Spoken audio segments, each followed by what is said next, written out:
Hello everyone. ఆడవారిలో exercises చేయడం గురించి చాలా అపోహలు వింటుంటాం.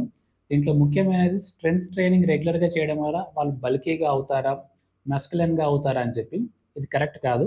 దీని గురించి డీటెయిల్డ్‌గా తెలుసుకునే ముందు రెగ్యులర్‌గా ఎక్సర్సైజ్ చేయడం వల్ల ఆడవారిలో వచ్చేటువంటి అడ్వాంటేజెస్ చూద్దాం. దాంట్లో మొదటిది ముఖ్యమైనది హార్మోనల్ ఇంబాలెన్స్ అనేది కరెక్ట్ అవ్వడం. ఎస్పెషల్లీ పీసీఓఎస్ ఉన్న వాళ్ళలో, పీఎంఎస్ పీరియడ్‌లో, మెనోపాజ్ పీరియడ్‌లో ఉన్నటువంటి హార్మోనల్ ఇర్రెగ్యులారిటీస్ అనేది రెగ్యులర్‌గా ఎక్సర్సైజ్ చేయడం ద్వారా కరెక్ట్ అవుతాయి. Second mood swings.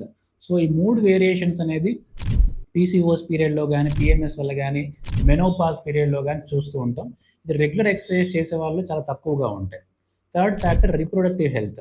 Infertility issues కానీ, రీప్రొడక్టివ్ హెల్త్ ఇష్యూస్ కానీ రెగ్యులర్ ఎక్సర్సైజెస్ వల్ల చాలా వరకు కూడా కంట్రోల్ చేసుకోవచ్చు. Fourth factor bone mineral density.